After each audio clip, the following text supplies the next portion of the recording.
Fast track 24 ஆண்டு அனுபவம், 24 நகரங்களில் 24 மணி நேரமும் உங்கள் சேவையில். உங்கள் ஆதரவிற்கு நன்றி.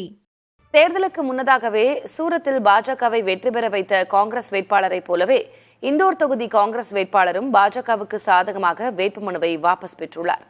பாஜகவை வீழ்த்தி மீண்டும் ஆட்சியை பிடிக்க களமிறங்கியுள்ள காங்கிரஸ் கட்சிக்கு இது பெரும் அதிர்ச்சியை அளித்துள்ளது. காங்கிரஸ் வேட்பாளரின் இந்த முடிவுக்கு என்ன காரணம்? விரிவாக அலசுகிறது இந்த செய்தி தொகுப்பு.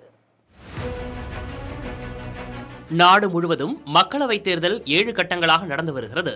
வாக்கு எண்ணிக்கை வரும் ஜூன் 4ஆம் தேதி நடைபெற உள்ளது. ஆனால் தேர்தல் முடிவதற்கு முன்னதாகவே பாஜக தன் வெற்றி கணக்கை குஜராத்தின் சூரத்திலிருந்து தொடங்கிவிட்டது. சூரத் தொகுதியில் காங்கிரஸ் வேட்பாளரின் மனு நிராகரிக்கப்பட்ட நிலையில் பிற வேட்பாளர்கள் போட்டியிலிருந்து விலகியதால் பாஜக வேட்பாளர் வெற்றி பெற்றதாக அறிவிக்கப்பட்டது. இந்த அதிர்ச்சியில் இருந்த காங்கிரஸ் தலைமைக்கு தற்போது மீண்டும் ஒரு புதிய தலைவலி ஏற்பட்டுள்ளது. மத்திய பிரதேச மாநிலம் இந்தூர் தொகுதி காங்கிரஸ் வேட்பாளராக அறிவிக்கப்பட்டிருந்த அக்ஷய் காந்தி பாம் திடீர் திருப்பமாக தனது வேட்புமனுவை வாபஸ் பெற்றார். அதோடு மத்திய பிரதேச அமைச்சரும் பாஜக மூத்த தலைவருமான கைலாஷ் விஜய்வர்கியா முன்னிலையில் அக்ஷய் காந்தி தன்னை இணைத்துக் கொண்டார். இந்தூர் தொகுதி பாஜக வேட்பாளர் சங்கர்லால் வாணிக்கு எதிராக பகுஜன் சமாஜ் வேட்பாளர் சஞ்சய் சோலங்கி மட்டுமே களத்தில் உள்ளதால் பாஜகவின் வெற்றி எளிதாகி இருப்பதாக பார்க்கப்படுகிறது. காங்கிரஸ் கட்சியின் தலையில் இடியாக விழுந்துள்ள அக்ஷய் காந்தியின் இந்த நடவடிக்கைக்கு பின்னால் 17 ஆண்டுகளுக்கு முன்பு அவர் மீது பதியப்பட்ட வழக்கே முக்கிய காரணமாக கூறப்படுகிறது.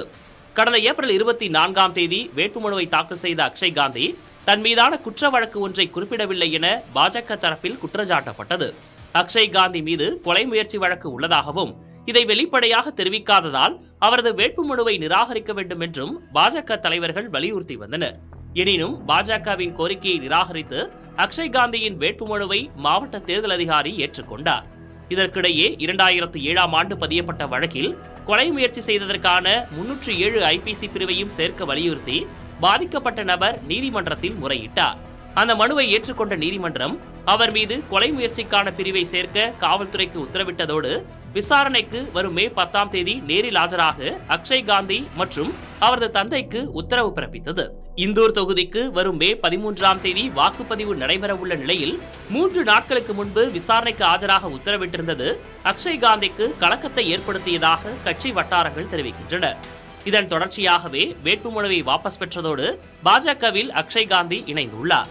1989ஆம் ஆண்டு முதல் பாஜகவின் வசம் இந்தூர் தொகுதி இருந்து வரும் நிலையில் தற்போது பிரதான வேட்பாளரே இல்லாத சூழல் ஏற்பட்டுள்ளது காங்கிரஸ் கட்சிக்கு பின்னடைவாக பார்க்கப்படுகிறது. புதிய தலைமுறைக்காக தினேஷ் குஹன். ஃபாஸ்ட் ட்ராக் 24 ஆண்டு அனுபவம், 24 நகரங்களில் 24 மணி நேரமும் உங்கள் சேவையில். உங்கள் ஆதரவிற்கு நன்றி.